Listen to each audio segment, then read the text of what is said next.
même dans un livre lointain, avec des lois bizarres, de notre point de vue, ce sont des choses bizarres de notre point de vue, mon désir est que nous puissions voir à travers ces détails et voir le but du message.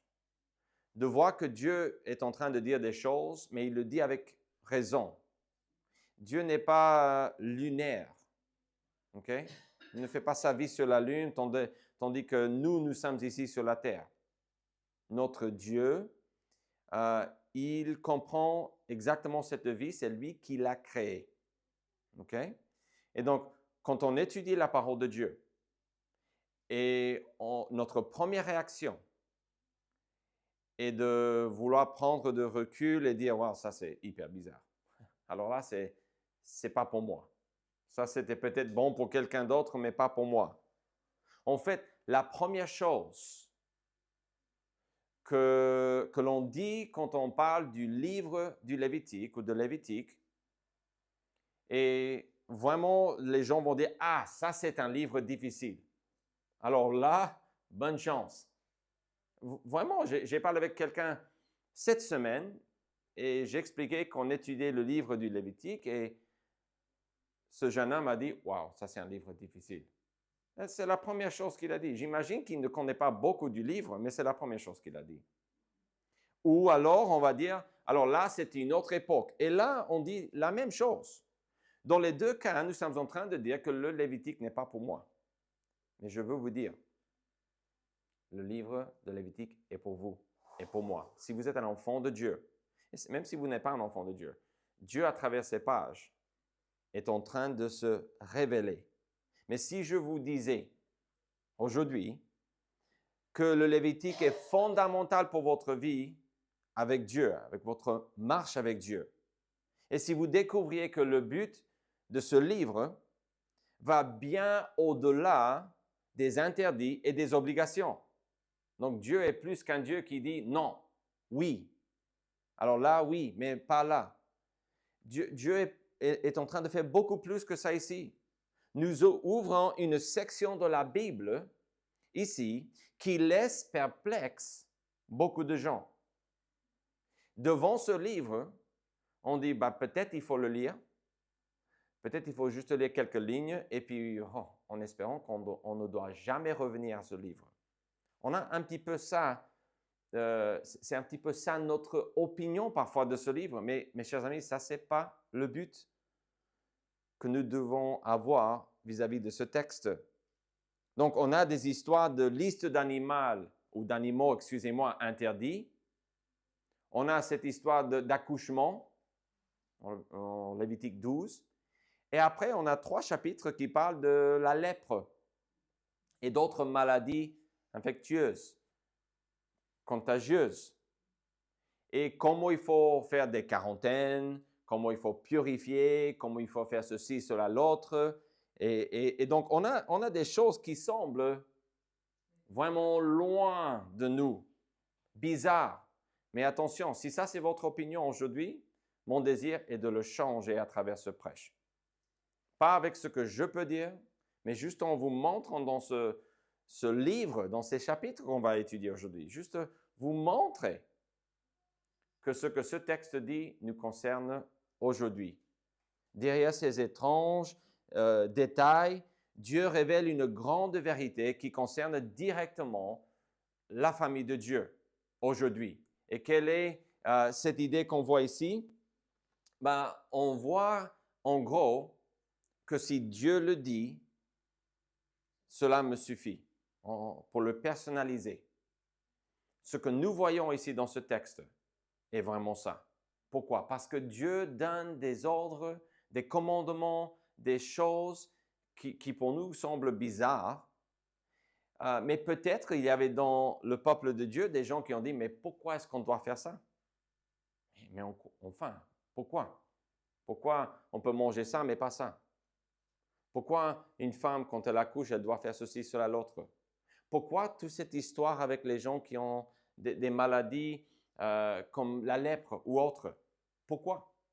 Peut-être qu'ils se posaient des questions comme ça.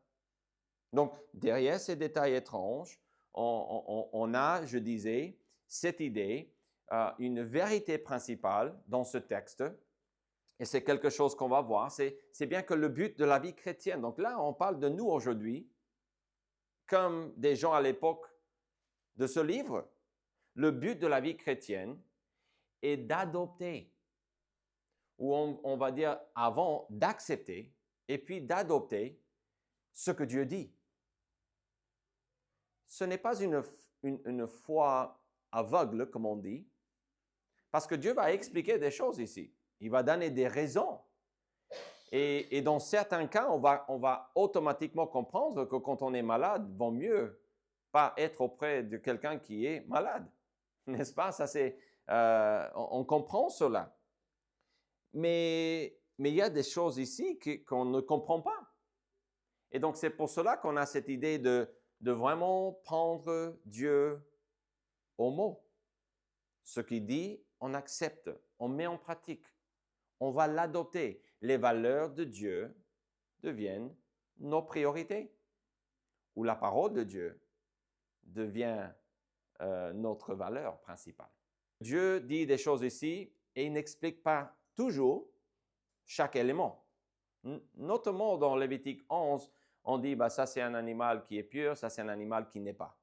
Okay? Et souvent on dit mais enfin, pourquoi? Pourquoi ça mais pas du porc? Et on est un petit peu, parfois les gens ils restent coincés là. Aujourd'hui, je ne veux pas qu'on reste coincé là parce que le texte ne dit pas, donc je ne vais pas vous inventer une réponse pour cela. Mais ce que je vois dans ce texte est le même thème qu'on voit depuis Genèse, Exode, et on verra dans tous les livres de la Bible. C'est l'obéissance. Mais ce prêche est plus qu'un autre prêche sur l'obéissance. Je pense que l'obéissance est là dans cette idée. Je pense qu'on dépasse un peu juste l'obéissance et on va plus à l'idée de valeur et priorité dans ce texte. Dans ces textes, je devrais dire. Parce que ce que Dieu veut est qu'on accepte ce qu'il dit. Et ça, cela vient de l'idée des animaux. On va le voir. Donc, il y a 3 questions simples que nous voulons poser à ce texte. Donc, Lévitique 11 à 15 nous donne énormément d'informations, mais on parle de vraiment plusieurs choses. On va se demander pourquoi cette histoire d'animaux, pourquoi cette histoire de grossesse, et finalement, pourquoi cette histoire de maladie. Ça, c'est vraiment la structure de ce prêche. Vous allez voir que la réponse à ces 3 questions pointe à chaque fois vers une seule et même personne, Jésus-Christ. On parle de Jésus dans le livre du Lévitique, pas d'une manière directe à chaque fois, mais comprendre le rôle et le ministère de Jésus-Christ comme délivreur du péché et celui qui va nous proposer une nouvelle vie, celui qui va restaurer la création. Tous ces thèmes, c'est Jésus. Et tous ces thèmes-là touchent chaque chapitre du livre de Lévitique. Mais avant de poser et de répondre à ces 3 questions, je vais faire rapidement le résumé de ces textes. Lévitique 11 est assez simple. On a une liste d'animaux purs et impurs. Qui c'est qui décide ce qui est pur et impur? Dieu. Si cela pose un problème pour vous, le reste du prêche ne va pas vous plaire non plus. Parce que Dieu est celui qui décide. Donc, qu'un animal impur dans cette liste est l'un de vos animaux préférés, ça n'a pas d'importance. OK? Parce qu'on va rester sur le texte. Et je ne dis pas cela pour être offensif. Ce n'est pas, je veux être honnête avec vous, que ce texte n'est pas pour les animaux contre les animaux. Il y a quelque chose qui dépasse ces détails, lointains ou bizarres de notre point de vue, de notre contexte. Il y a vraiment un message simple qui pointe vers le Christ dans ce chapitre 11. Ça, c'est assez pour dire. On dit, vous les regarderez comme. Il ne dit pas nécessairement, ce sont des animaux. Cet animal, c'est un péché. Non, il dit, vous allez les traiter comme des animaux impurs. Il ne faut pas les manger. Donc, il ne dit pas, on ne mange pas du porc parce que le porc, c'est horrible pour toi. Non, il n'y a pas d'argument au niveau de la santé ici. Dieu est en train de dire, je veux mettre en place un système pour vous aider à distinguer entre le bien et le mal. Et comment est-ce qu'on va identifier le bien du mal? Avec notre pensée, avec ce que la majorité des gens pensent, ou avec ce que Dieu dit. Donc, voilà pourquoi on dit, Dieu le dit, cela me suffit. Vous voyez, le thème vient de chapitre 11 et ça suit dans le reste. Donc, Lévitique 12, on parle, c'est tout petit, on a 8 versets, mais on parle des rituels de purification pour une femme après un accouchement. Mais ce qu'on va noter ici, éventuellement, est qu'il y a une différence entre quand elle accouche avec un enfant mâle et une fille. Et beaucoup vont dire automatiquement, systématiquement, ah, c'est parce que Dieu dévalorise les femmes ou les filles. On va voir le contraire aujourd'hui. Okay? Ça va être clair, parce qu'on ne peut pas rater ce détail. On va voir que non, on parle du Christ ici aussi dans Lévitique 12. Alors finalement, Lévitique 13 à 15, on parle des conséquences de quarantaine, on parle de quelqu'un qui est atteint par la lèpre va devoir quitter le camp, il va devoir habiter tout seul, il va devoir crier devant lui impur, impur quand il avance, peut-être il se couvre la bouche, il était sûrement caché en dessous des vêtements, il fallait vraiment, c'était vraiment une exclusion quand on était atteint par la lèpre et que c'était vérifié comme une telle maladie. On a des rituels de purification ici. On parle d'autres maladies que la lèpre, mais ces maladies sont un exemple vraiment de cette idée que la vie chrétienne, que dans la vie chrétienne, le but est d'accepter et d'adopter ce que Dieu dit. On est dans cette idée que Dieu est en train de structurer toute la société de ce peuple, de son peuple, pour que en faisant des choses dans le quotidien, ils sont rappelés par ce fait que le Christ, celui promis dans Genèse 3,15, il vient.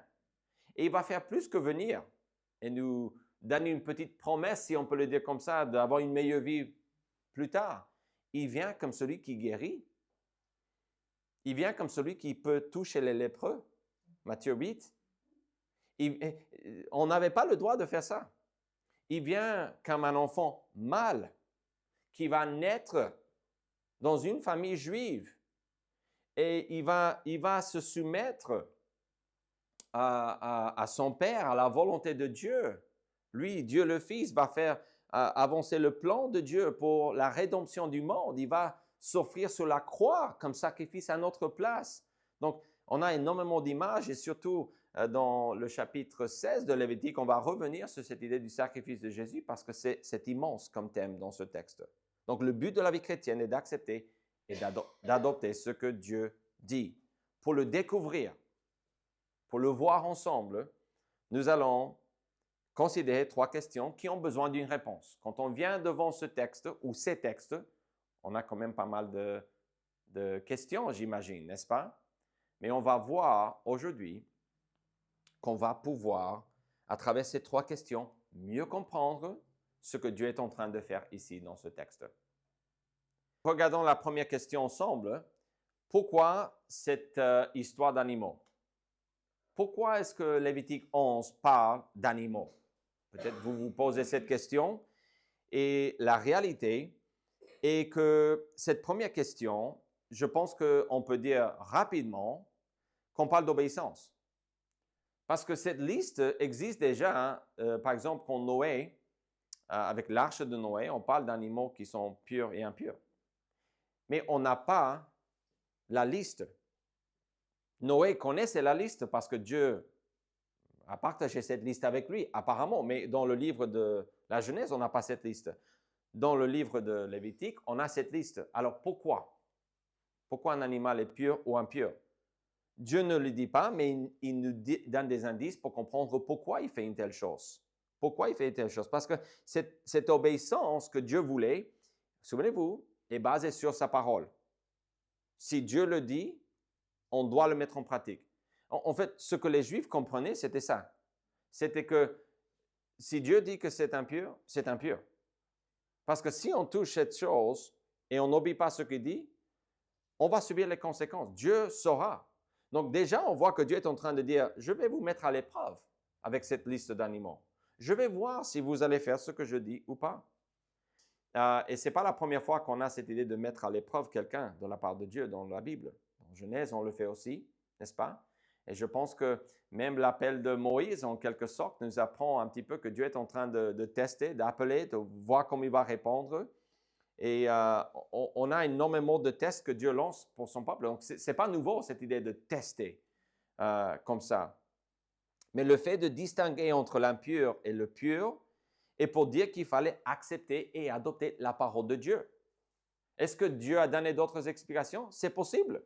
Parce que si Noé connaissait déjà cette liste, mais qu'on ne voit pas dans le livre de la Genèse que la liste existe, c'est que Dieu donnait plus d'informations que nous avons dans la Bible. Donc, chaque histoire de la Bible ne raconte pas l'ensemble des détails.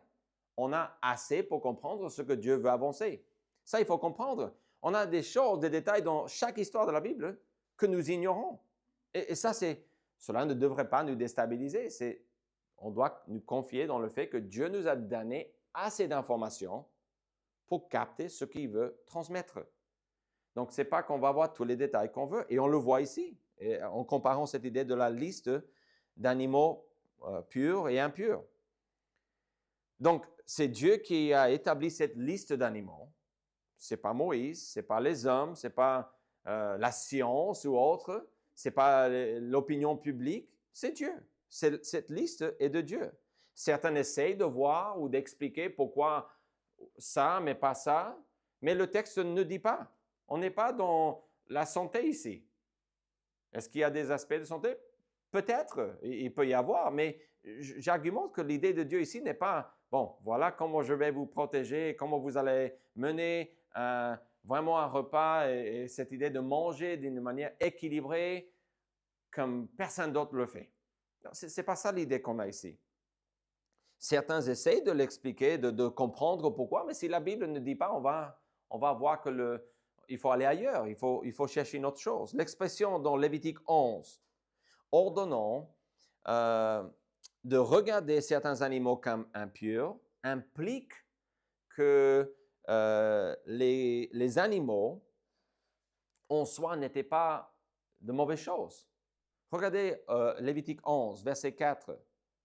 « Mais vous ne mangerez pas de ceux qui ruminent seulement ou qui ont la queue fendue seulement. Ainsi, vous ne mangerez pas le chameau qui rumine, mais qui n'a pas la queue fendue. Vous le regarderez comme impur. » Il dit aussi dans le verset 5, « Vous le regarderez comme impur. » En parlant encore d'un autre animal. Il dit cela dans le verset 6, 7, 8. « Vous les regarderez comme impurs. » Donc, ce que Dieu est en train de dire, voilà ce que je veux, voilà ce que vous devez faire, point. Il ne dit pas plus. Qu'est-ce que Dieu cherche? L'obéissance. Dieu cherche l'obéissance dans ces textes. Donc, ces créatures n'étaient pas vraiment souillées dans leur nature, on va dire comme ça. Dieu est en train de mettre en place des choses, des images dans le quotidien des Juifs pour qu'ils comprennent des choses. Ceci n'est pas nouveau non plus. Quand nous avons étudié Genèse 1, notamment 1, les 6 jours de la création, et puis le 7e jour commence dans le chapitre 2, nous avons constaté fois après fois que Dieu mettait en place des choses sur la terre, comme la lumière, par exemple, la nuit et d'autres choses, pour illustrer des vérités spirituelles. Dieu se sert du spirituel, du physique plutôt, pour nous apprendre des vérités qui dépassent le physique. OK? Ça, c'est ce que nous voyons depuis un moment dans la parole de Dieu. C'est plus qu'une histoire d'animaux ici. Elles étaient plutôt désignées ainsi dans un but plus profond, quelque chose de symbolique. Alors, vous le regarderez ou les regarderez comme impurs. Lévitique 11, plusieurs versets vont répéter cette idée. J'ai souligné même dans on doit regarder comme impur dans le verset 26, vous les regarderez comme impurs dans le verset 28, et la liste continue. Le chapitre 11 répète cette phrase plusieurs fois, qu'il fallait les traiter de cette manière. Mais le texte ne dit pas qu'ils étaient en soi des animaux inférieurs ou autres. Cette distinction explique pourquoi Dieu a pu, plus tard dans l'histoire de la Bible, dire à Pierre, donc là, on est en acte 10, et Dieu, il veut faire comprendre à Pierre que la bonne nouvelle de Jésus-Christ est pour tout le monde. OK? C'est pour tout le monde.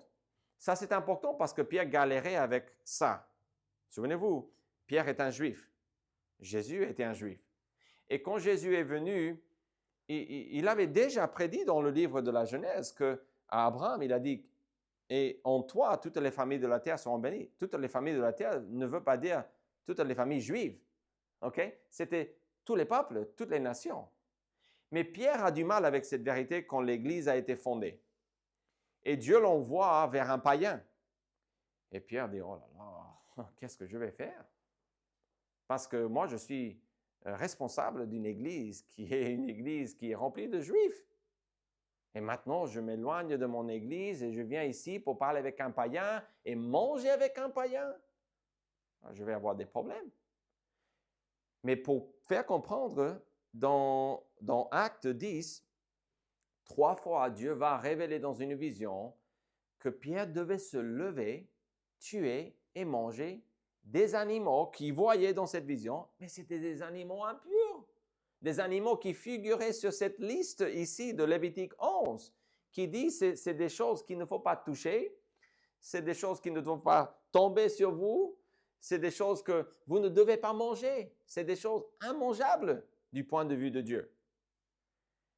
Et écoutez ce que lui, il dit.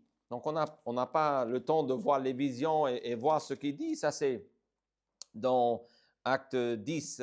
Mais le verset 28, je pense, c'est le verset 28 qui dit, « Vous savez, leur dit-il, qu'il est défendu à un juif de se lier avec un étranger ou d'entrer chez lui, mais Dieu m'a appris à ne regarder aucun homme comme souillé et impur. »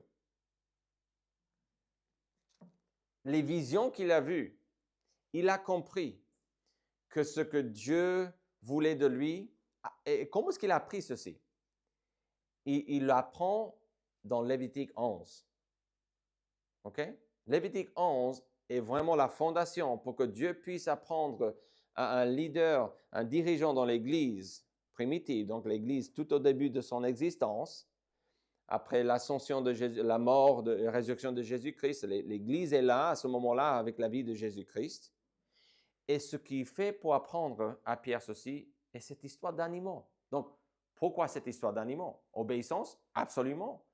Mais il y a une vérité qui dépasse la simple obéissance à l'époque du Lévitique, de ce livre avec Moïse et tous ces gens qui habitaient il y a longtemps. Il y a des vérités qui dépassent.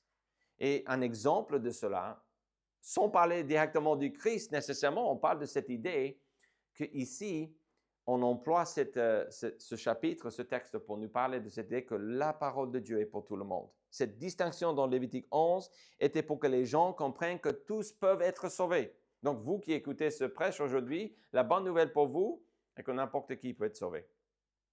N'importe qui peut croire en Jésus-Christ. Donc, la réponse à ces 3 questions, je vous ai dit, pointe vers la seule et même personne, Jésus. Donc, ça, c'est un exemple qu'on voit ici dans ce texte. Donc, ça, c'est la première question. Quand nous avançons vers le Lévitique 12, ce que nous voyons est quelque chose qui devrait capter notre attention. Parce qu'on voit dans ce chapitre, Lévitique 12, on a juste 8 versets ici. Et dans ces 8 versets, dans la parole de Dieu, on dit quelque chose qui est choquant. On dit quelque chose qui fait croire aux gens que Dieu n'aime pas les femmes. Il y a quelque chose ici qui choque énormément de gens. Et on reproche même la nation juive ou les Juifs aussi. Et parfois, on dit que certaines nations, certains peuples dévalorisent les femmes et qui pourrait dire le contraire? C'est tout à fait le cas. Il y a certains maris qui méprisent leurs femmes. Ça arrive, n'est-ce pas? Et le but n'est pas de voir l'histoire de la femme et de défendre. Non, mais on va mettre ce texte dans le bon contexte. Et on va voir ici, en gros, si on veut résumer, on dit dans ce texte, c'est le verset 2 et 3. Écoutez, lorsqu'une femme deviendra enceinte et qu'elle enfantera un mâle, Elle sera impure pendant 7 jours. Okay. Il n'y a rien en soi quand une femme accouche qui fait qu'elle est pécheresse. Donc, impure n'égale pas toujours péché. Exemple, les animaux. Ce n'est pas les animaux qui ont péché, mes chers amis. Lévitique 11 ne dit pas bah, cet animal est un péché ou inférieur. C'est l'être humain dans Genèse 3 qui a péché et qui a été éloigné de Dieu par la suite. Okay? Donc, dans l'histoire des animaux, l'idée n'est pas péché. Donc, ici, dans l'accouchement, je vais vous dire la même chose. On ne parle pas de péché.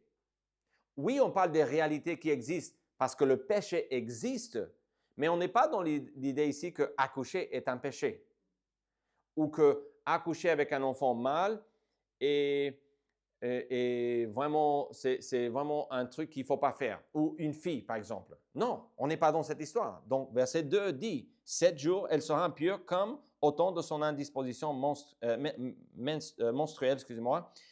Le 8e jour, l'enfant sera circoncis. Elle restera encore 33 jours à se purifier de son sang. Elle ne touchera aucune chose sainte et elle n'ira point au sanctuaire jusqu'à ce que les jours de sa purification soient accomplis. Mais le problème vient dans le verset 5. Si elle enfante une fille, elle sera impure pendant 2 semaines, comme au temps de son indisposition. Et elle restera 66 jours à se purifier de son sang. Donc, la mathématique est simple. Si on a un enfant mâle, c'est 7 jours, 33 jours. Si c'est une fille, c'est le double. C'est le double. Alors, est-ce que cela est vraiment finalement la preuve que Dieu déteste les femmes et les filles? Est-ce qu'on a trouvé ici dans ce texte l'autorisation pour les hommes de traiter d'une manière horrible les femmes et les filles? Absolument pas. Qu'est-ce que Dieu est en train de faire ici? La même chose qu'il a fait avec les animaux. La même chose. Quelle est cette chose?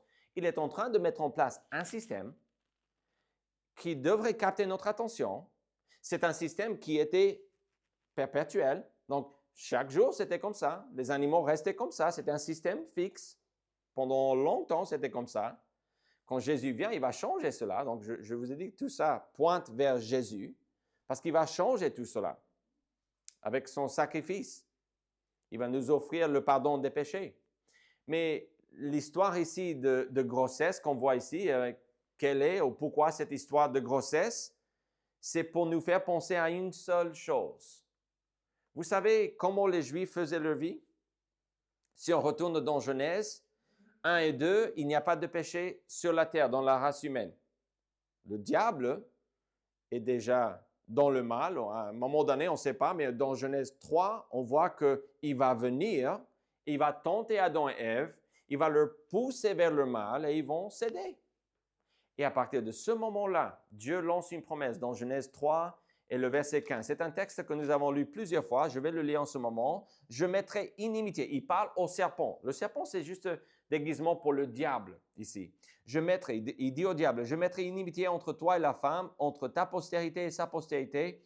Celle-ci, donc en français, celle-ci, c'est féminin. Mais attention, parce que le mot postérité, c'est féminin en français. Mais celle-ci t'écrasera la tête et tu lui blesseras le talon. Donc, Dieu dit au serpent, après qu'il a fait tout cela, il a dit, ton jour arrive, mon ami. Je vais envoyer quelqu'un et il va te détruire. Il va t'anéantir. Il va t'écraser la tête. C'est Dieu qui promet dans Genèse 3,15. Mais pourquoi cette idée de mal? Pourquoi est-ce que Dieu met l'accent dans les généalogies sur les hommes? Et pourquoi pas les femmes? Pourquoi? Il n'aime pas les femmes? Non, non, non. C'est parce qu'on est dans Genèse 3, jusqu'à presque la fin du Nouveau Testament, on est dans ce qu'on appelle l'histoire de la rédemption. Tout ce qui a lieu entre Genèse 1 et 2, c'est la perfection, il n'y a pas de péché. Genèse 3, c'est le péché. Et la suite de l'histoire du Christ, et même ce qu'on lit dans jusqu'au le dernier livre de l'Ancien Testament, du Nouveau Testament, on est dans l'histoire de la rédemption. Le pardon des péchés. Et qui c'est qui va venir pour faire cela? Dans l'Ancien Testament, on apprend les détails petit à petit. Mais celle-ci, en hébreu, c'est masculin singulier. C'est pour cela que les gens ont compris. En fait, on attend un garçon. On attend un homme. Donc, pourquoi les généalogies vont mettre en évidence, vous vous souvenez de Genèse 5, puis il mourut. Puis il mourut. On donne le nom d'un homme et on dit, puis il mourut. Et à chaque fois, ils sont déçus. On le ressent dans cette généalogie. Parce que ce n'était pas lui le sauveur. Ah, et un autre, et ce n'était pas lui. Un autre, et ce n'était pas lui. Donc, on revient à Lévitique 12. Est-ce que Dieu aime les hommes mais déteste les femmes? Absolument pas. La mathématique de cette formulation ici devrait capter notre attention et faire quoi? Nous rappeler du Christ. Je vous ai dit au début que ces 3 questions qu'on doit poser à ces textes, il faut des réponses pour comprendre ce que Dieu fait ici. Mais je vous ai dit que ces questions, ces textes pointent vers le Christ. Et c'est le cas. C'est le cas. Parce que dans la première histoire, dans Lévitique 11, Dieu se sert de cette histoire-là pour apprendre à Pierre, « Hey, Pierre, réveille-toi, mon ami. Je suis le sauveur, je vais écraser la tête du serpent, et ça, c'est pour les Juifs et pour les non-Juifs. Jésus est venu comme sauveur du monde. Il a dit, Dieu a dit à Abraham, en toi, toutes les familles de la terre, pas juste les familles juives. Toutes les familles, n'importe qui peut être sauvé. N'importe qui peut être réconcilié avec le Créateur. Avec le Créateur. Ça, c'est Lévitique 11, mais ici, dans 12, on a encore ce rappel. On a ces détails qui devraient vraiment capter notre attention pour nous dire quoi? Le Christ, il vient. Comme promis, ça va être un enfant qui va naître. En fait, Ésaïe reprend cette idée. Un enfant nous est né, un garçon, un bébé nous est né. Et on parle de lui comme le libérateur, le prince de la paix, etc. Dieu, on l'appelle Dieu lui-même. Donc, pourquoi cette histoire de maladie? Parce que Dieu veut notre obéissance? Absolument. Parce que Dieu veut notre bien-être? Oui, ok. Si, on ne peut pas dire le contraire, mais le but n'est pas cela. Le but ici est de nous faire comprendre que le Messie, le Sauveur, il sera un mâle. Et Dieu, dans le quotidien de la société juive, il voulait laisser des traces qui forceraient les gens, forcer est peut-être un mot trop fort, mais de faciliter les gens à croire et à s'attendre à la délivrance promise dans Genèse 3,15. Donc, si nous lisons Lévitique sans consulter Genèse ou Exode ou le Nouveau Testament, on va pouvoir dire comme on a dit au début, ah oui, mais ça c'est une autre époque. Ah, mais ça c'est un livre difficile. On va pouvoir facilement dire cela, accepter et adopter cette pensée et cette mentalité. Mais mes chers amis, nous, en comparant la parole de Dieu avec la parole de Dieu, on arrive à comprendre que Dieu n'est pas contre les filles. Genèse 2 dit le contraire de toute façon. Ça doit être déjà clair avant de partir dans le péché de Genèse 3, que la femme, elle a une place d'honneur, de protection. Dieu a créé l'homme pour protéger. Il a créé l'homme d'abord pour prendre soin de sa femme. La femme est une partie de son corps. Dieu aime les femmes comme il aime les hommes, mais il fait les choses ici avec cette mathématique pour nous dire, n'oubliez pas, je viens. N'oubliez pas, un homme ou un enfant, un garçon va naître. On est déjà dans ce vocabulaire qu'Ésaïe va employer plus tard. Ici, on est dans le livre de Lévitique et on parle déjà du Christ ici. La troisième question, et c'est la dernière.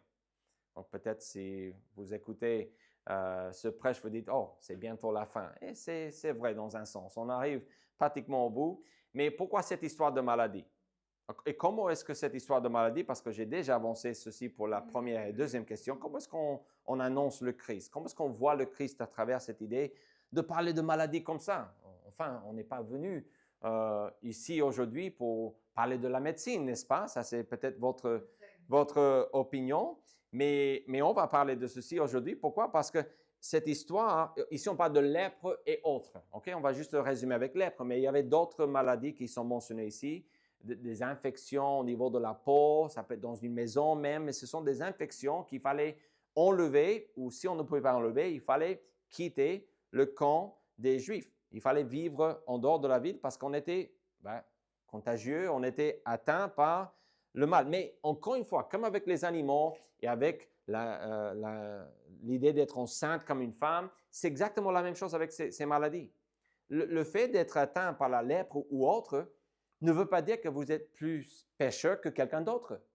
En fait, si vous voulez, ces trois catégories aux questions traitent le péché, mais d'une manière indirecte. Pourquoi? D'une manière indirecte, parce que si on n'a pas le péché, on n'a pas d'animaux qui sont purs ou impurs. Tout est pur, n'est-ce pas?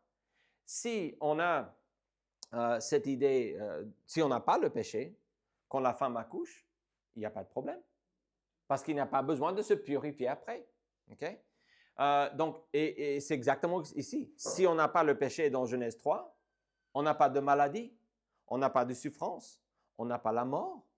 Vous vous souvenez que tout ça est entré dans le monde par le péché. Certains disent, si Dieu est bon, pourquoi autant de mal dans le monde? Si Dieu est vraiment comme on dit qu'il est dans la Bible, comme les croyants disent souvent, j'entends, ah, Dieu est bon, Dieu est bon. Ah bon? Comment est-ce que tu sais qu'il est bon? Parce que les gens demandent, parce qu'ils voient qu'il y a tellement de mal et injustice dans le monde que ce n'est pas possible, c'est incohérent pour beaucoup de gens de dire que Dieu est bon. Mais voici ce qui fait que Dieu est bon. Il est bon parce qu'il est bon. Mais on peut dire plus. Le fait d'avoir le mal dans le monde n'est pas la volonté de Dieu. C'est le fait qu'il nous a donné le choix qui a mené ce désastre dans le monde. Vous vous souvenez qu'il y avait un arbre dans le jardin, il n'y avait pas de péché. Et Dieu a dit, vous pouvez manger de tous les arbres, mais pas de cet arbre ici, l'arbre de la connaissance du bien et du mal. Il ne fallait pas. Vous dites, waouh, voilà. Ça, c'est pas la bonté, ça. Dieu a donné l'option de faire le mal, de faire le contraire à ce qu'il disait. Qui va argumenter dans ce sens en y réfléchissant? Là, c'est le libre arbitre. Là, Dieu nous dit, vous avez le choix, je vous donne le choix. Comme moi, je suis libre, je vous donne la liberté de prendre des choix. Mais c'est ça le problème aussi en même temps. Ce n'est pas une méchanceté de la part de Dieu, c'est une grâce, mais une grâce qui a été abusée par Adam et Ève et par chaque être humain qui existe depuis, à l'exception de Jésus-Christ. Puisque lui, il est Dieu qui a pris chair. Il est plus qu'un homme. Okay? Il est humain, hein? Mais il a toujours été éternellement Dieu avant de prendre chair. Donc, pourquoi cette histoire de maladie? Cette distinction est là, je pense, pour renforcer la vérité que le monde est maudit. Et le monde, l'ensemble de la création, Romains 8 argumente que la création souffre des douleurs d'enfantement et crie vers Dieu pour être libéré. Donc, vous voyez dans le monde, c'est un monde qui est beau, mais pas parfait. C'est un monde qui souffre. Donc, la création a été maudite. Mais on voit ici dans cette idée de maladie, ça renforce l'idée qu'on est tous entachés par le péché d'Adam et d'Ève.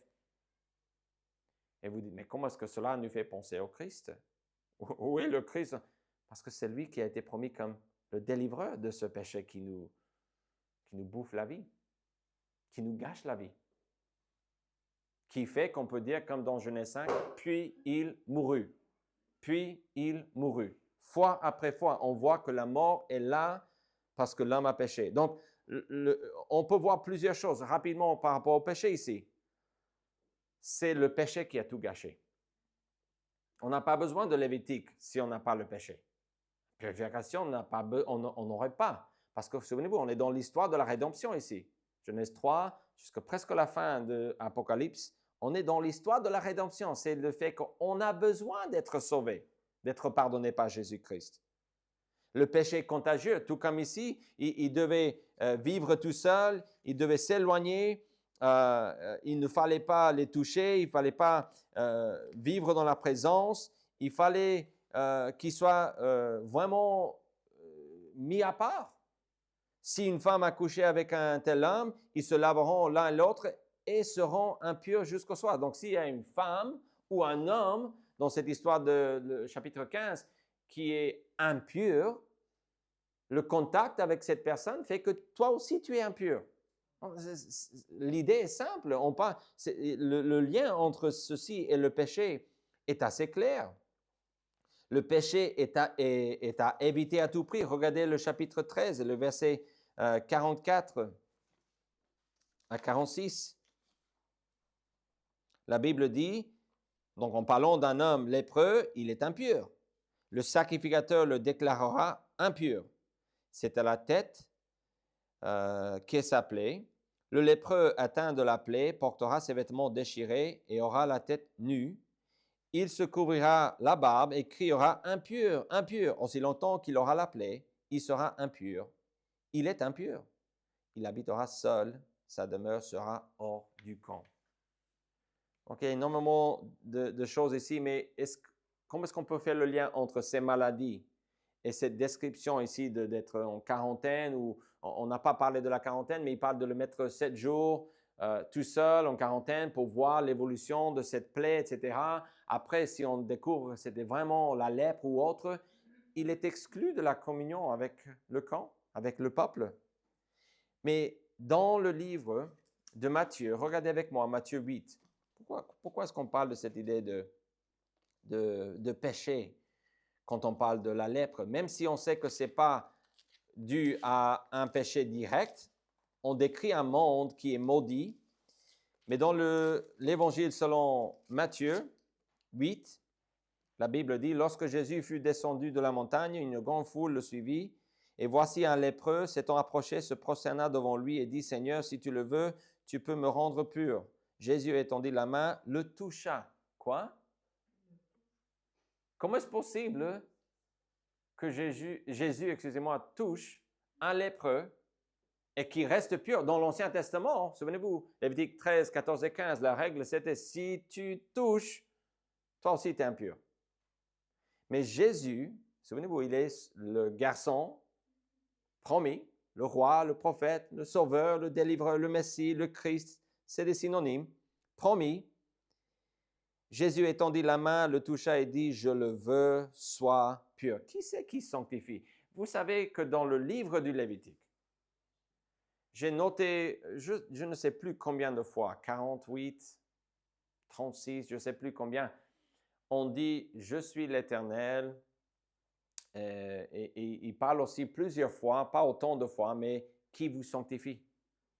En fait, qui c'est qui met en place tout ce système de sanctification, de comment retrouver la possibilité de s'approcher de Dieu dans le tabernacle? C'est Dieu. Et Dieu dit, c'est moi qui vous sanctifie. On arrive à Matthieu et on voit que Jésus est celui qui purifie un lépreux, qui guérit et purifie. Vous dites, mais pourquoi? Parce que je vous ai dit au début que Lévitique 11, 12 et 13 à 15 pointe vers le Christ. Et à chaque fois, je vous ai montré cela. Ici, avec Matthieu 8, 1 à 3, je vous montre pour la dernière fois qu'on parle de cette idée, qu'on parle de Jésus-Christ dans cette histoire de Lévitique. Lévitique est là pour nous aider à comprendre ce que Jésus va faire, bon, de notre point de vue, ce qu'il a fait, mais ce qu'il peut faire, qui il est. On apprend qu'il est Dieu venu. Alors, la vie chrétienne consiste, souvenez-vous, la vie chrétienne consiste à accepter et à adopter ce que Dieu dit. Si Dieu le dit, cela me suffit. Est-ce que ça, c'est le cas pour vous? Ou est-ce que vous avez plus tendance à dire, Lévitique, non merci. Il n'y a rien dans ce livre pour moi aujourd'hui. C'est tellement lointain de mon point de vue que, à quoi bon? J'espère que vous n'êtes pas comme ça. J'espère que vous voyez, en plus, j'espère que vous voyez aujourd'hui que Jésus se révèle à travers chaque page de la parole de Dieu. Même dans les détails les plus intimes de notre quotidien. Et ça, c'est le cas pour les Lévites, les prêtres, bien sûr, les sacrificateurs, mais aussi dans le peuple, dans les détails les plus intimes de leur vie quotidienne, de leur quotidien. Ils étaient en train d'avancer le message de Dieu. C'était l'ombre du Christ, bien sûr. Ce n'était pas Christ littéralement, mais c'est des images que Dieu a mis en place. Et ils ont dû suivre ces rituels pendant des années et des années. Pourquoi? Parce que quand le Christ est venu, ce que lui, il faisait, disait, qui il était, correspond parfaitement aux descriptions qu'on voit ici, dans le livre du Lévitique. Mais il y a un secret plus profond dans ces chapitres. Ces lois ne sont pas juste des choses qui parlent du comportement de la vie dans la société. C'est vrai que les lois touchaient chaque aspect de la vie du quotidien des Juifs. C'est littéralement comme ça. Mais ces lois sont des flèches qui pointent directement vers le Christ. Donc, on n'a pas Lévitique, on n'a pas une image nette de Jésus-Christ dans le Nouveau Testament. En fait, on a des choses merveilleuses, mais sans aucun rapport avec ce que Dieu a dit dans Genèse 3.15 et la suite. Donc, Lévitique nous aide à comprendre cela. Et juste comme un appel à l'action, quelque chose que vous pouvez faire. Pour résumer ce qu'on voit ici, il faut qu'on prenne Dieu à sa parole. Prenons Dieu au mot. Il le dit, cela me suffit. Pas à la carte. On n'est pas au resto ici. OK? Et c'est pas, moi je veux, oui, mais pas avec l'œuf. Il y avait une pizza qu'on commandait souvent ici dans le coin et il y avait un œuf dessus, il n'était pas très bien cuit et j'avais un enfant qui aimait, mais il me disait, mais sans l'œuf. Je disais, quand je commandais toujours, sans l'œuf. Et on mange parfois avec, on va manger un hamburger, quelque chose, mais je vous mets tout dessus. Non, sans les oignons. Ça, c'est ma femme qui va dire, sans les oignons. Donc, chacun connaît ce que c'est d'aller au resto et de commander les choses qu'on veut, les choses qu'on ne veut pas.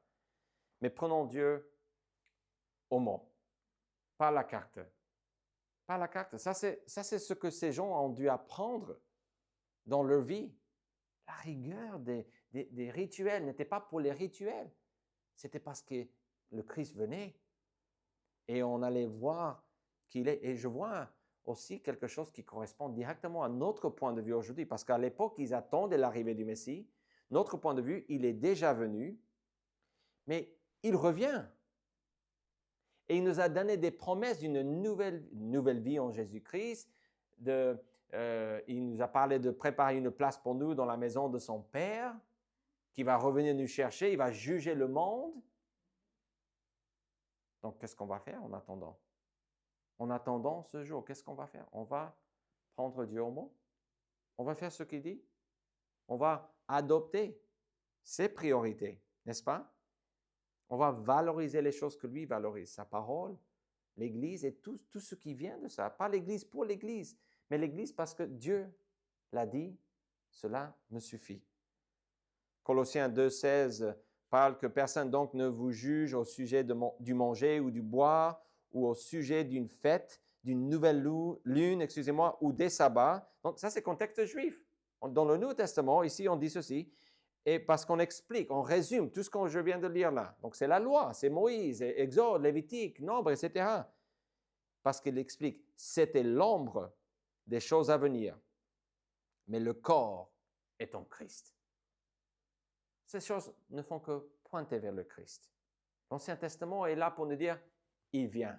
Le Nouveau Testament nous dit, il est venu et il revient. Ça, c'est le résumé de la parole de Dieu. Jésus est le seul qui délivre du mal. Donc, action nécessaire de notre part, adopter les valeurs de Dieu. Alignons-nous avec sa parole. Pour faire cela, il faut connaître ce qu'il dit. On ne peut pas prendre Dieu au mot et ignorer ce qu'il dit, sa parole, n'est-ce pas? Ça, c'est plutôt logique, je trouve. Mais pour cela, comment est-ce qu'on peut faire cela? Il faut structurer notre semaine. Chaque jour, notre semaine, chaque mois, chaque année, toute notre vie, il faut structurer d'après les valeurs de Dieu. Dieu le dit, cela me suffit. Mais on peut aller un peu plus loin. Dieu le dit, je le fais. Vous dites, oui, c'est encore un prêche d'obéissance. Oui, en quelque sorte, mais plus sur les valeurs, plus sur cette idée de comparer, de voir votre vie aujourd'hui. Est-ce que votre vie s'aligne avec la parole de Dieu? Non, on n'est pas parfait. Mais ne disons pas cela pour nous excuser d'une bonne réflexion par rapport à notre vie. Vous voyez la différence? Il est absolument vrai que je ne suis pas parfait. Et vous non plus. Je suis désolé si vous ne le saviez pas. Vous avez aussi des problèmes avec le péché, avec un manque d'engagement, comme moi. Mais ce que Dieu veut est vraiment la réflexion aujourd'hui de notre part. Où est-ce que Dieu me dit de faire quelque chose que je ne fais pas? Où est-ce que mes valeurs sont en conflit avec les valeurs de Dieu? Qu'est-ce que Dieu demande de moi aujourd'hui? Si vous n'êtes pas un enfant de Dieu, il demande votre obéissance. Quelle est mon obéissance? Votre obéissance, c'est de vous repentir et de placer votre foi en Jésus-Christ. D'admettre que vous avez besoin du sacrifice de Jésus pour être réconcilié avec votre Créateur. Jésus vous offre cela aujourd'hui même. Vous pouvez être sûr d'être un enfant de Dieu. Vous pouvez être sûr de ne plus rien avoir entre vous et votre Créateur. Vous pouvez résoudre ce problème une fois pour toutes. Oui, vous allez, en tant qu'enfant de Dieu, galérer avec le bien et le mal pour le reste de votre vie. Mais votre âme peut être rachetée aujourd'hui par le sang de Jésus-Christ. Père Céleste, je prie pour que tu nous appelles en ce moment à toi à nouveau, que tu nous attires, Seigneur, que tu nous permettes de faire ta volonté. Je prie, Seigneur, pour que tu m'aides à te connaître davantage. Je prie que tu m'aides à réfléchir et à voir où dans ma vie j'ai besoin de changer. Je prie pour que je puisse aussi structurer ma vie de chaque semaine, chaque jour, d'après ta parole. Aide-moi à te faire confiance pour la force de rester fidèle. Au nom de Jésus, nous prions. Amen. Amen.